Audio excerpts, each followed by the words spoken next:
Donc ici nous allons analyser l'épaulé de Neil. Donc on va voir une répétition de ce mouvement.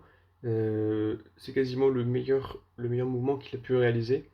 Donc là c'était une des dernières répétitions qu'il a faites.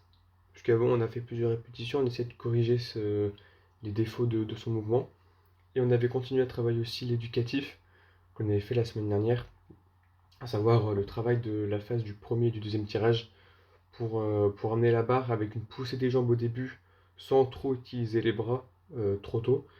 Et parce qu'il avait tendance à amener la barre avec ses bras et pas vraiment passer sous la barre. Et également travailler l'ouverture de hanche et la rétroversion du bassin une fois arrivé sur la plante de pied. Donc là on pourra voir son épaulé.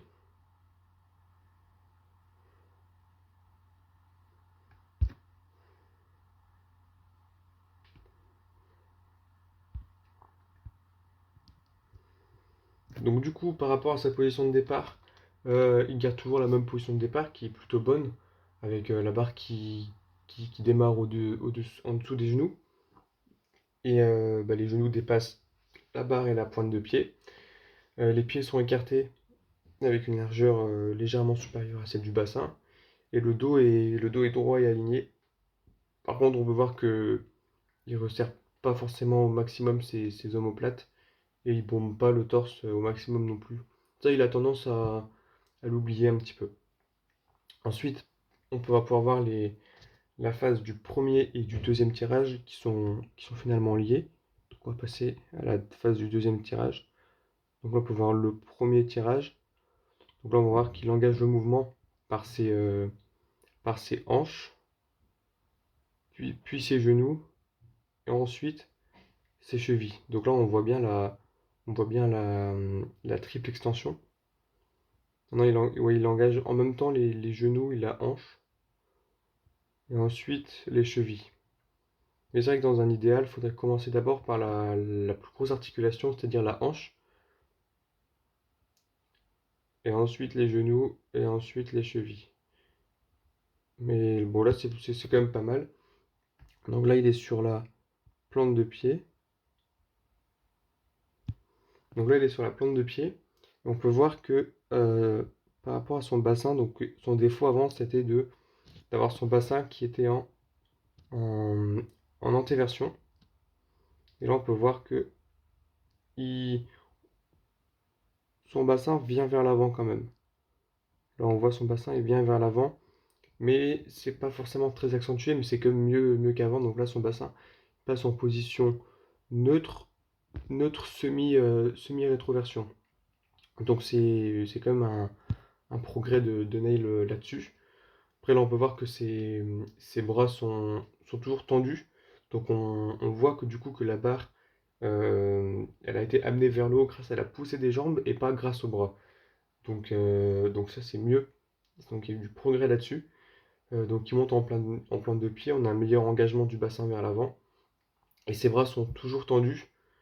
Et voilà, il manque éventuellement un petit haussement des épaules pour encore amener un peu plus la barre. Et là, on va voir qu'il le fait tout de suite après, en même temps que la flexion de coude. Euh, Tac. Et pour en finir avec cette phase-là, donc là, on voit que la barre décolle et passe au-dessus des genoux, tout en gardant tout en gardant un bon alignement, donc il est pas déséquilibré. Du coup, par rapport maintenant au passage sous la barre, donc là, on voit une flexion de coude. Et on voit que ses appuis, tout de suite, ils s'écartent. Et donc ça, on avait remarqué que c'était un défaut, puisque avoir les pieds trop écartés, c'est peu transférable pour le sprint que Neil effectue en athlétisme. Mais bon, je lui ai fait cette remarque pour ne pas trop écarter les jambes. Mais comme il était plutôt concentré sur son travail de rétroversion du bassin et de tirage de la barre avec la poussée des jambes et pas avec les bras, enfin de pas amener la barre avec ses bras sur ses clavicules mais vraiment passer sous la barre, bah, il pouvait pas se concentrer sur tous les éléments en même temps, du coup voilà, on a toujours cet écartement des pieds. Mais sinon, on peut voir que le passage sous la barre est quand même mieux, puisque là on voit, la barre reste presque à la même hauteur et il passe dessous. Alors qu'avant, il avait tendance vraiment à emmener la barre sur ses clavicules et ses deltoïdes, alors que là, il passe sous la barre. Donc on a un progrès de nail là-dessus. Donc c'est plutôt bien. Et là, par contre, on va pouvoir remarquer un détail, c'est que en fait, il est pas complètement stable à la position basse, puisque au niveau du redressement, son pied gauche, il se replace vers l'intérieur. Hop, on voit qu'il se replace vers l'intérieur. Donc il était un peu déstabilisé. Donc voilà.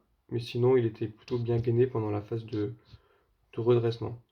Donc voilà, je tiens à dire que c'est quand même un des meilleurs épaulés que Nail a effectué jusqu'ici. Et on voit quand même des progrès depuis les semaines passées.